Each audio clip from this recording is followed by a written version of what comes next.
Hello friends, আজ আপনাদের এমন একটি ট্রিক শিখিয়ে দিচ্ছি যার মাধ্যমে আপনারা সামনে থাকা ব্যক্তির মাথায় কী চলতেছে সেটা বলে দিতে পারবেন। মানে সামনে থাকা ব্যক্তি কি ভাবছে, কি করতে চাচ্ছে সেটা।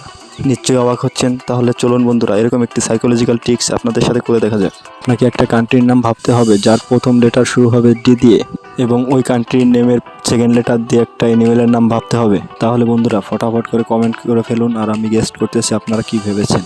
আপনাদের ভিতর 90% লোক যে কান্ট্রির নামটি ভেবেছেন সেটা হচ্ছে ডেনমার্ক, আর সেকেন্ড লেটার দিয়ে যে অ্যানিমেলের নামটি ভেবেছেন সেটা হচ্ছে এলিফ্যান্ট। নিশ্চয়ই অবাক হয়েছেন, এটা সম্ভব হয়েছে সাইকোলজিক্যাল কিছু ফ্যাক্টের কারণে। এই 7টি ফ্যাক্ট জানার মাধ্যমে আপনি বলতে পারবেন যে সামনে থাকা ব্যক্তি সত্য বলতেছে না মিথ্যা বলতেছে, এবং সামনে থাকা ব্যক্তি আপনাকে পছন্দ করে কিনা আর সামনে থাকা ব্যক্তির মাথায় কি চলতেছে সেটা জানতে পারবেন। সর্বপ্রথম জেনে নেওয়া যাক দ্য গেম অফ আইস। আপনি কি কখনো চেস প্লেয়ার দেখেছেন? যদি দেখে থাকেন তাহলে দেখবেন যে কোনো চেস প্লেয়ার অপোনেন্টের চোখের দিকে কখনোই তাকাবেন।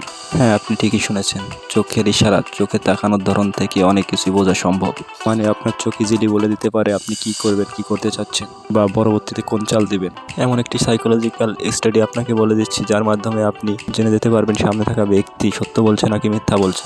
যে কোনো একজন ব্যক্তিকে আপনাকে একটা প্রশ্ন করতে হবে, ওই ব্যক্তি উত্তর দেওয়ার সময় যদি লেফট সাইড মুভ করে এবং মাথা উঁচু করে তাহলে ভেবে নেবেন ওই ব্যক্তি সত্য কথা বলছে, আর যদি ওই ব্যক্তি উত্তর দেওয়ার সময় রাইট সাইড মুভ করে তাহলে ভেবে নেবেন ওই ব্যক্তি মিথ্যা বলবে এবং কোনো কাহিনী বানানোর চেষ্টা করছে। এখন আমরা চলে যাচ্ছি আমাদের নেক্সট ফ্যাক্টে। Fact number 2, the hand movement. Hand movement আপনার ব্যাপারে অনেক কিছু বলে দিতে পারে, যেমন সামনে থাকা ব্যক্তি আপনার সাথে কথা বলতে ইচ্ছা প্রকাশ করছে কিনা বা আপনার সাথে কথা বলতে ইন্টারেস্ট আছে কিনা।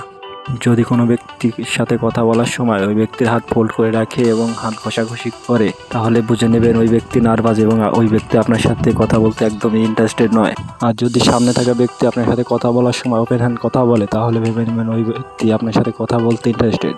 Fact number 3, the smile test. হাজার মানুষের দ্বারা একটা রিসার্চ করে দেখা গেছে যে পৃথিবীর প্রায় 90% মানুষ কথা বলার সময় ফেক স্মাইল করে থাকে। তাহলে কিভাবে বুঝবেন কোনটি রিয়েল স্মাইল কোনটা ফেক স্মাইল, চলুন জেনে নেওয়া যাক। হাজার মানুষের দ্বারা একটা এক্সপেরিমেন্ট করে জানা গেছে যে একটা রিয়েল স্মাইল এভারেজ 7 থেকে 8 সেকেন্ড সময় নিয়ে থাকে, অন্যদিকে একটা ফেক স্মাইল 4 থেকে 5 সেকেন্ডে হয়ে থাকে। যখন কোনো ব্যক্তি রিয়েল স্মাইল করে তখন তার চোখ শিরিক হয়ে যায়, আর যখন ফেক স্মাইল করে তখন তার 6 উপরে উঠে যায় কিন্তু চোখ শিরিক হয় না। আপনাদের সহজে বোঝাতে স্ক্রিনে 2টা ছবি দেওয়া হলো। আপনাদের লেফট সাইডের যে ফটো দেখতেছেন এটা হচ্ছে রিয়েল স্মাইল, আর রাইট সাইডের যে ফটো দেখতেছেন এটা হচ্ছে ফেক স্মাইল। আশা করি বুঝতে পেরেছেন। চলে যাচ্ছে আমাদের next fact, the body poster. কোনো ব্যক্তি বডি ল্যাঙ্গুয়েজের সাথে ওই ব্যক্তি কি বলবে, কি করতে চায় এটা বলে দেওয়া সম্ভব। একটা স্টাডি করে জানা গেছে যে কোনো ব্যক্তির সাথে কথা বলার সময় ওই ব্যক্তি যদি তার পা এবং তার বডি আপনার সামনাসামনি রেখে কথা বলে তাহলে যে বুঝে নিতে হবে ওই ব্যক্তি আপনার সাথে কথা বলতে ইন্টারেস্টেড। আর যদি ওই ব্যক্তি আপনার সাথে কথা বলতে ইচ্ছা প্রকাশ না করে তাহলে ওই ব্যক্তির পা লেফট অথবা রাইট সাইডে থাকবে। এখন চলে যাচ্ছি আমাদের পরবর্তী ফ্যাক্টে, দ্য লিপস। হ্যাঁ, ঠিকই শুনেছেন, ঠোঁট আমাদের অনেক কিছু বুঝিয়ে দিতে সাহায্য করে, যেমন সে নার্ভাস অথবা ভীত কিনা, সে সত্য বলছে নাকি মিথ্যা বলছে। চলুন জেনে নেওয়া যাক কিভাবে। মিথ্যা বলার সময় ওই ব্যক্তি তার ঠোঁট বারবার মুখের ভিতর নিয়ে যেতে থাকবে, যেমন স্ক্রিনে দেখতেছেন। আর কথা বলার সময় সে যদি তার ঠোঁটকে বাইট করে বা চাবানোর চেষ্টা করে তাহলে ভেবে নেবেন সে অন্য কিছু ভাবতেছে, সে আপনার সাথে কথা বলতে ইচ্ছা প্রকাশ করছে না।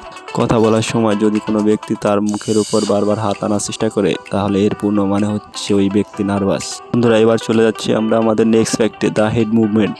বন্ধুরা কথা বলার সময় যদি কোনো ব্যক্তি তার মাথা উপর নিচে করে এবং yes yes yes no no বলে উত্তর দেয়, এর পরিষ্কার মানে সে কোনো কাজে ব্যস্ত আছে এবং সে চায় এটা যত তাড়াতাড়ি শেষ হয় এবং সে তার কাজে যেতে পারে। এবং কথা বলার সময় যদি বারবার তার মাথায় হাত দিতে থাকে এবং তার মাথায় রিঙ্কেলস টাইপের কিছু এসে যায় তাহলে এর পূর্ণ মানে সে কোনো টেনশনে আছে। আবার যদি কথা বলার সময় তার মাথা একটু ইনক্লাইন করে এবং মাথা একটু ঝুঁকে যায় তাহলে এর পরিষ্কার মানে সে কথা বলতে ইন্টারেস্টেড। এবার চলে যাচ্ছি আমরা আমাদের শেষ এবং ইন্টারেস্টেড ফ্যাক্টে, দ্য টুথ টেস্ট। যদি জানতে চান কোনো ব্যক্তি সত্যি বলছে নাকি মিথ্যা বলছে তাহলে আপনাকে একটু পোজ নিতে হবে এবং আপনাকে একটু অপেক্ষা করে দেখতে হবে ওই ব্যক্তি কী রিপ্লাই দেয়। যদি সে অতি তাড়াতাড়ি উত্তর দেয় তাহলে বুঝে নেবেন যে সে কিছু এড়িয়ে যাওয়ার চেষ্টা করছে, আর যদি সে নর্মালি উত্তর দেয় তাহলে ভেবে নেবেন সে সত্য বলছে। তাহলে বন্ধুরা যদি ভিডিওটি ভালো লাগে লাইক কমেন্ট করবেন, আর যদি এরকম মোটিভেশনাল আরও ভিডিও চান তাহলে অবশ্যই সাবস্ক্রাইব করবেন। ধন্যবাদ।